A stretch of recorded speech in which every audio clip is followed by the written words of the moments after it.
విశాఖపట్నం నగరాన్ని తీవ్రంగా ప్రభావితం చేస్తున్న పోర్టు కాలుష్య సమస్యపై దక్షిణ నియోజకవర్గం శాసనసభ్యులు శ్రీ వంశీకృష్ణ శ్రీనివాస్ ఆంధ్రప్రదేశ్ శాసనసభలో గలమెత్తారు.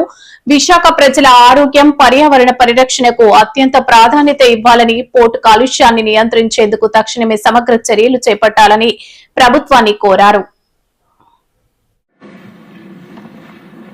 గౌరవ మంత్రి గారు చెప్పిన సమాధానానికి నేను ఏకీభవిస్తున్నాను. అయినప్పటికీ కూడా విశాఖపట్నం అనేది ఒక అందమైన సముద్ర తీరంతో పాటు పచ్చని కొండలు, మరోపక్క పోర్టు నుండి ఒక అద్భుతమైన నగరం సార్. ఈ మధ్య కాలంలో పెరుగుతున్నటువంటి ట్రాఫిక్, మరి పోర్టు కాలుష్యం వల్ల కొంత కాలుష్యం ఎక్కువైందన్నమాట వాస్తవం అధ్యక్ష. దీని మీద ప్రజలు కూడా ఈ మధ్యకాలంలో ధర్నాలు కూడా చేయడం జరిగింది అధ్యక్ష. అయితే దీనికి కారణాలు అనేక ఉన్నాయి అధ్యక్ష. ముఖ్యంగా పోర్టులో బెర్తలు అన్ని కూడా ప్రైవేట్ ఆపరేటర్స్కి ఇవ్వడం వల్ల పోర్టు నియంత్రణ కొంచెం వాళ్ళ మీద తగ్గి ఈరోజు ఇలాంటి పరిస్థితి నెలకొనే అధ్యక్ష. కొంతమంది పోర్టు ఏదైతే పీసీబీ నిబంధనలు పాటిస్తూ ఉన్నారు, కొంతమంది మాత్రం పీసీబీ నిబంధనలు పాటించకపోవడం వల్ల మాత్రమే ఇలాంటివి జరుగుతున్నాయి అధ్యక్ష. సీ పోర్ట్ లాంటి కొంతమంది నిబంధనలు పాటించినప్పటికీ సింగిల్ బెర్త్ ఉన్నటువంటి వాళ్ళు కొంతమంది ఈ నిబంధనలు పాటించడం అధ్యక్ష. అయితే అధ్యక్ష, ఈ బల్క్ కార్గోలు అయినటువంటి ఏవైతే ఉన్నాయో ఐరన్ ఓర్ కానీ, కోల్ కానీ, బాక్సైట్, ఇలాంటివి బల్క్ కార్గోలు చేస్తున్నటువంటి కొంతమంది కొన్ని మెజర్మెంట్స్ తీసుకోవాలి అధ్యక్ష. ముఖ్యంగా లోడింగ్, అన్లోడింగ్ టైంలో వాటర్ స్ప్రింక్లర్తో పాటు లోడింగ్ అయినటువంటి లారీలు బయటకు వెళ్తున్నప్పుడు కూడా టార్పాలిన్ పూర్తిగా కవర్ చేయాల్సిన బాధ్యత ఆపరేటర్స్కి ఉంది అధ్యక్ష.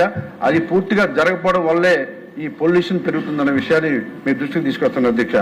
అలాగే గ్రీన్ బెల్ట్లు అభివృద్ధి జరగాలి అధ్యక్ష. గ్రీన్ బెల్ట్లు అనేవి ఈ మధ్యకాలంలో లాస్ట్ 2 years నాకు తెలిసి మొక్కలు నాటడం కానీ, లేకపోతే గ్రీన్ బెల్ట్ని పెంచే కార్యక్రమం కానీ ఎక్కడ కూడా పోర్టు వాళ్ళు కానీ ప్రైవేట్ ఆపరేటర్లు కానీ చేయలేదు అధ్యక్ష. దీనివల్ల కూడా ఈ మధ్య పెరిగిందని నేను అనుకున్నా అధ్యక్ష. ముఖ్యంగా బాగా కొన్ని అభివృద్ధి చెందినటువంటి దేశాల్లో అయితే అధ్యక్ష, ఈ బల్క్ కార్గోలు అయితే ఏవైతే ఉన్నాయో వాటిని స్టాక్ చేయడానికి అండర్ గ్రౌండ్ స్టాక్ సిస్టమ్ కూడా తీసుకొచ్చారు అధ్యక్ష.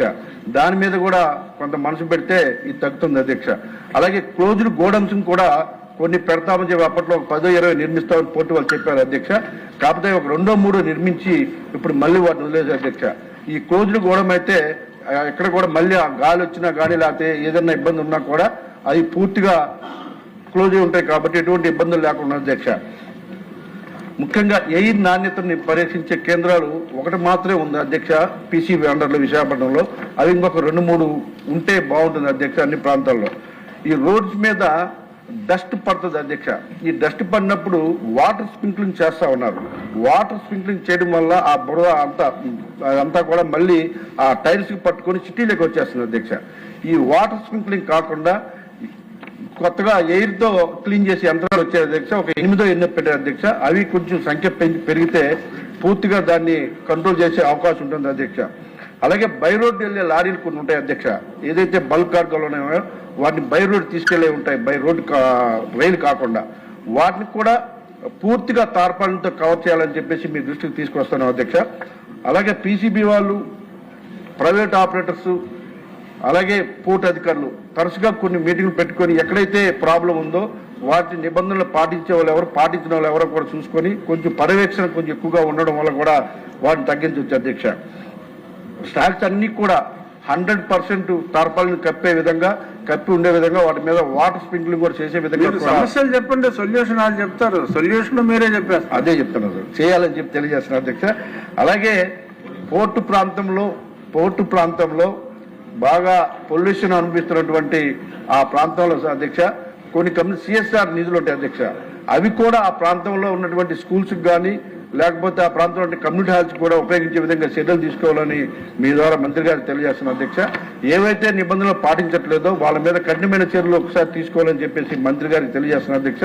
ఒకసారి ఉప ముఖ్యమంత్రి గారు మళ్ళీ ఆ ప్రాంతం పోర్టు ఏరియాలతో కూడా పర్యటించాలి అధ్యక్ష. దీనికి బాగా ఎఫెక్ట్ అవుతుంది విశాఖపట్నం సౌత్ అధ్యక్ష. ఆ ప్రాంతానికి వెళ్తే ఉదయాన్నే ఎలాగ చేయబెడితే ఇంత ఎత్తున ధూళి మన చేతికి అంటుకున్నది అధ్యక్ష. సో దాని మీద ప్రత్యేకమైన దృష్టి పెట్టి కొన్ని కఠినమైన నిబంధనలు తీసుకురావాలని చెప్పేసి మీ ద్వారా మంత్రి గారు తెలియజేస్తున్నారు అధ్యక్ష. ఇలాగా ఉంటే అధ్యక్ష రానున్న రోజుల్లో బల్క్ డ్రగ్ అన్నిటి కూడా ఇక్కడ నుంచి తరలించే ప్రమాదం ఉంది అధ్యక్ష, కొత్తగా మూలపేటకి. సో వీళ్ళు కఠినంగా కొంచెం నిబంధనలు తీసుకోవాలని మీ ద్వారా మంత్రిగా తెలియజేస్తున్నాం. గంటా శ్రీనివాసరావు.